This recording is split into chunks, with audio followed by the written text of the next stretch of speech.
दोस्तों नमस्कार। बॉलीवुड की नगरी मुंबई उस वक्त थर्रा उठी जब वहां के पवई इलाके के तरफ मुंबई के पुलिस की गाड़ियां एकाएक हूटर बजाते सायरन बजाते हुए पहुंचने लगी। लोगों को समझ में नहीं आ रहा था क्या ये किसी फिल्म की शूटिंग हो रही है या फिर मुंबई में कोई बड़ी घटना घट गई है। लोग समझ नहीं पा रहे थे, लेकिन घटना ही घटी थी। ये कोई फिल्म की शूटिंग नहीं हो रही थी और पुलिस की गाड़ियां इसीलिए पवई इलाके में धड़धड़ाती हुई तेज रफ्तार से पहुंच रही थी। हुआ क्या था, पवई इलाके के एक स्टूडियो में बच्चों को ऑडिशन के लिए बुलाया गया था। एक वेब सीरीज का ऑडिशन देने पहुंचे थे जो 17 बच्चे, उनके सहित 19 लोगों को जो ऑडिशन लेने वाला था उसी ने बंधक बना लिया था, उनका किडनैप कर लिया था और बच्चे रोने और चिल्लाने लगे। खिड़कियों से, शीशे के पीछे से बच्चों की चीख पुकार लोगों को सुनाई देने लगी। उसके बाद पुलिस को जैसे ही सूचना मिली कि वहां बच्चों का किडनैप कर लिया गया है, कोई बड़ी अनहोनी हो सकती है, तो मुंबई की सारी पुलिस पवई इलाके में सायरन और हूटर बजाते हुए जितनी जल्दी हो सकती थी उतनी जल्दी पहुंच गई और पहुंच करके वहां पर कार्रवाई की और कार्रवाई कर उन बच्चों को रेस्क्यू किया, उन बच्चों के जान को बचाया। तो ये सब हुआ क्या और ये सब क्या ड्रामा चला, इसके पीछे की कहानी क्या है, ये सब हम आपको बताते हैं और सरकारी तंत्र इसके लिए कितना जिम्मेदार है। और जब सरकारी तंत्र जिम्मेदार हो जाए तो फिर इस तरह की घटनाएं आम हो जाती हैं, घटने लगती हैं और आज के समय में तो इसका संभावना और अधिक बढ़ जाता है। तो हुआ ये कि पवई इलाके में स्थित RA स्टूडियो में इन बच्चों को ऑडिशन के लिए बुलाया था। ऑडिशन के लिए बुलाया था जो आरोपी, उसका नाम है रोहित आर्य। ये पुणे का रहने वाला है। इसने ऑडिशन के लिए बुलाया, लेकिन ऑडिशन के लिए बुलाने के बाद वहां इन बच्चों के सहित 2 अन्य लोगों को यानी 19 लोगों को उसने बंधक बना लिया और बंधक बनाने के बाद वहां चीख पुकार मच गई। पुलिस आई, पुलिस लगातार इस बंधक बनाने वाले यानी किडनैपर रोहित आर्य से संपर्क साधने का प्रयास किया, मोबाइल से बात करने की कोशिश की, लेकिन यह सब नाकाम होता जब दिखा तो उसके तरफ से जो आरोपी है, मतलब आरोपी था, उसकी मौत हो गई हॉस्पिटल में, रोहित आर्य की। और कैसे उसकी मौत हो गई इसको भी हम बताएंगे। लेकिन रोहित आर्य ने एक छोटा सा वीडियो जारी किया और वो पुलिस तक भेजा। उसमें उसने कहा कि क्या सरकार बताएगी कि कितने ठेकेदारों के टेंडर के पैसे को रोककर दबाकर बैठी है,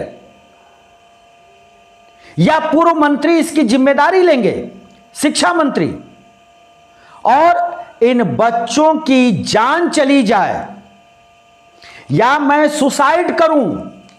तो मैंने सोचा कि सुसाइड करने से अच्छा है कि इन बच्चों को अपने पास हॉस्टेज किया जाए, यानी इनको रोक लिया जाए। यही मेरा एक रास्ता बचा। और रास्ता क्यों बचा उसके बारे में जान लीजिए।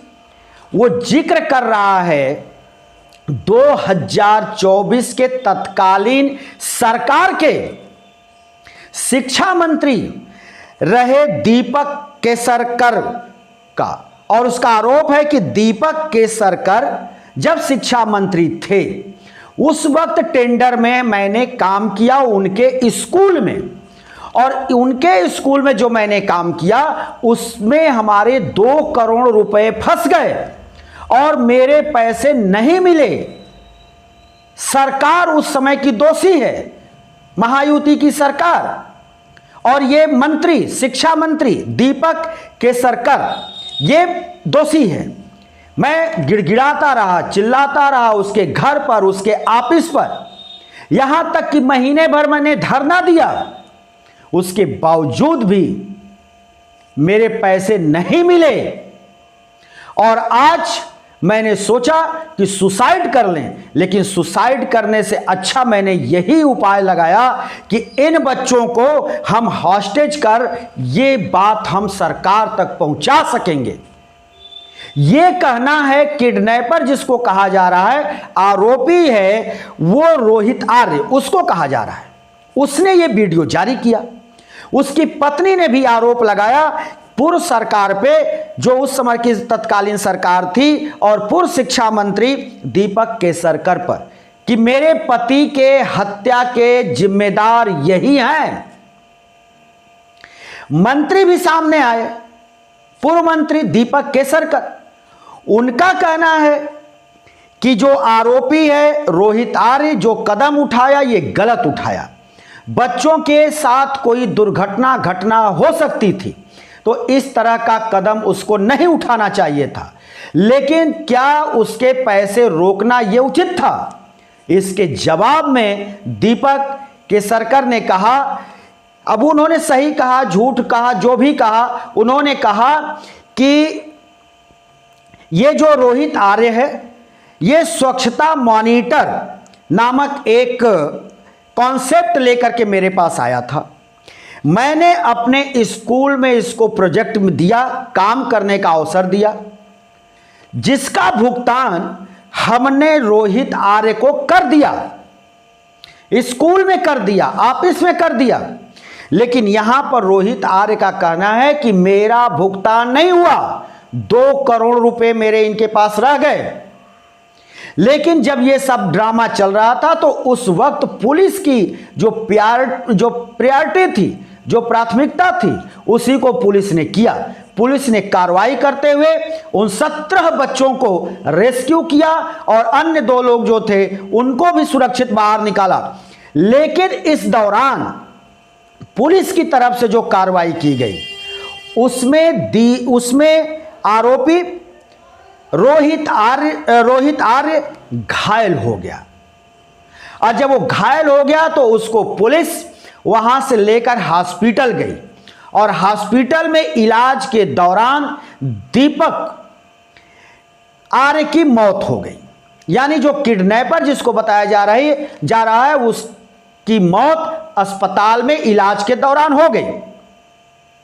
पुलिस का कहना है कि जो ये रोहित आर्य है इसके पास से, इसके कार्यालय से, टेबल से जो चीजें बरामद हुई हैं उसमें एक एयर गन और दूसरा जो बरामद हुआ है वो संदिग्ध केमिकल को जांच के लिए पुलिस भेज रही है। जांच रिपोर्ट आने पर पता चलेगा कि वो कौन सा केमिकल था। सवाल ये उठता है, जिस आरोप को रोहित आर्य ने लगाया कि सरकार बताए कि कितने टेंडर के पैसे, कितने ठेकेदारों के पैसे ये सरकार दबाकर बैठी है, और जो ये घटना घट रही है इसका जिम्मेदार कौन होगा? क्या पूर्व मंत्री दीपक केसरकर इसकी जिम्मेदारी लेंगे या तत्कालीन जो सरकार महायुति की थी 2024 में वो इसकी जिम्मेदारी लेगी? कौन जिम्मेदारी लेगा? यह एक बड़ा सवाल छोड़ गया है आरोपी रोहित आर्य। अब महाराष्ट्र की कांग्रेस पार्टी के तरफ से यह कहा जा रहा है कि अब तक तो सरकार की प्रताड़ना से किसान मौत को गले लगा रहे थे, लेकिन हालात ये हो गए हैं कि सरकार के ही कार्य से, सरकार की जो है इस भ्रष्ट सरकार के गतिविधियों से, इसके क्रियाकलाप से आज ही जाकर अब तो ठेकेदार भी आत्महत्या कर रहे हैं, जान दे रहे हैं। ये आरोप लगाए हैं कांग्रेस के नेताओं ने महाराष्ट्र में।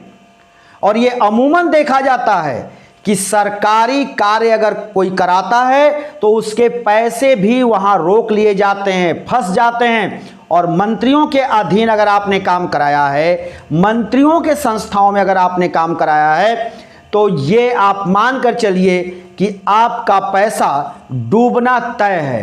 हो सकता है कि कुछ मंत्रियों के लिए ये अच्छी बात ना हो और उनके यहाँ से आपके पैसे पूरे निकल जाएं, लेकिन अधिकतर ऐसे मंत्री हैं, विधायक हैं, सांसद हैं इस देश में जो लोगों के पैसे रोक लेते हैं, उनका पूरा भुगतान नहीं करते हैं।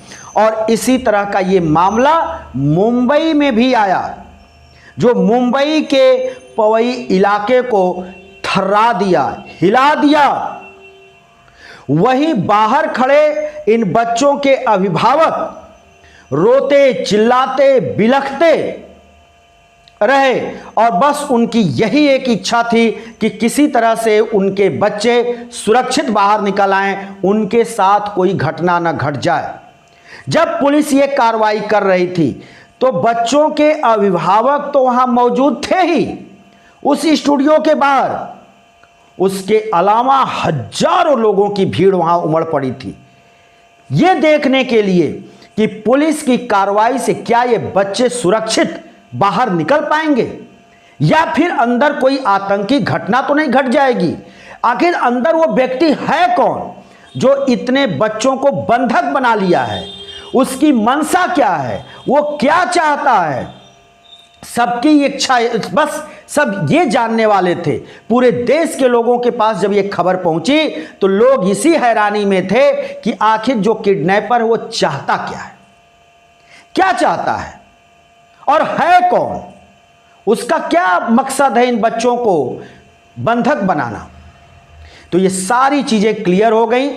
पुलिस की कार्रवाई में वो घायल हुआ और हॉस्पिटल में इलाज के दौरान उसकी मौत हो गई और उसकी पत्नी अब सामने आई है, मौत की जिम्मेदार उसके उस पूर्व शिक्षा मंत्री को बता रही है जिसका नाम है दीपक केसरकर।